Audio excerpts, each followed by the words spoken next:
लग्नाचे आमिष दाखवून पळवून आळंदीमध्ये आणून एका मुलीवर अत्याचार करणाऱ्या आरोपीला शेवगाव पोलिसांनी धुळे येथे पाठलाग करून जेरबंद केले। या प्रकरणी पीडितेने अण्णासाहेब उर्फ तानाजी प्रल्हाद आंधळे, प्रवीण प्रल्हाद आंधळे, जनाबाई प्रल्हाद आंधळे व अनोळखी वाहन चालकाविरुद्ध शेवगाव पोलीस ठाण्यात 7 जुलै 2025 रोजी गुन्हा दाखल केला होता। शेवगाव पोलिसांचे पथक तेव्हापासून आरोपींच्या मागावर होते। धुळे येथे रविवारी 27 जुलै रोजी पहाटे धुळे पोलिसांच्या मदतीने कारवाई करण्यात आली। अण्णासाहेब आंधळे, प्रवीण आंधळे, जनाबाई आंधळे राहणार सोने सांगवी, तालुका शेवगाव व अनोळखी वाहन चालक यांनी पीडित मुलीस 2 जुलै 2025 रोजी सायंकाळी 6च्या सुमारास लग्नाचे आमिष दाखवून मोटारीत घालून बळजबरीने बसून पळून नेले।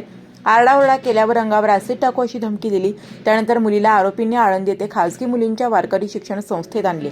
आळंदीतील कीर्तनकार सुनीता आंधळे राहणार आळंदी हिने मुलीस एका खोलीमध्ये डांबून ठेवले। तेथे अण्णासाहेब आंधळे याने बळजबरीने मुलीवर अत्याचार केला। पीडित मुलीने याबाबत आळंदी पोलिसांना कळवले होते, मात्र काही अज्ञात कारणांनी या प्रकरणावर पडदा टाकण्यात आला। त्यानंतर पीडितेने शेवगाव पोलीस ठाण्यात जाऊन तक्रार दिली। फरार आरोपींचा शोध शेगाव पोलीस घेत होते। आरोपी अण्णासाहेब आंधळे हा धुळे येथून ट्रकमध्ये बसून मध्य प्रदेशकडे पळून जात असल्याची माहिती पोलिसांना मिळाली। त्यानंतर धुळे पोलिसांच्या मदतीने आरोपीस रविवारी पहाटे ताब्यात घेतले। दरम्यान अत्याचाराची संपूर्ण घटना आळंदीमध्ये घडलेली असताना नेमक्या कोणत्या कारणांनी हे प्रकरण आळंदीमध्ये दडपले गेले व शेगाव पोलिसात गेल्यानंतर उघडकीस आले, या प्रश्नात अनेक उत्तरे दडली आहेत।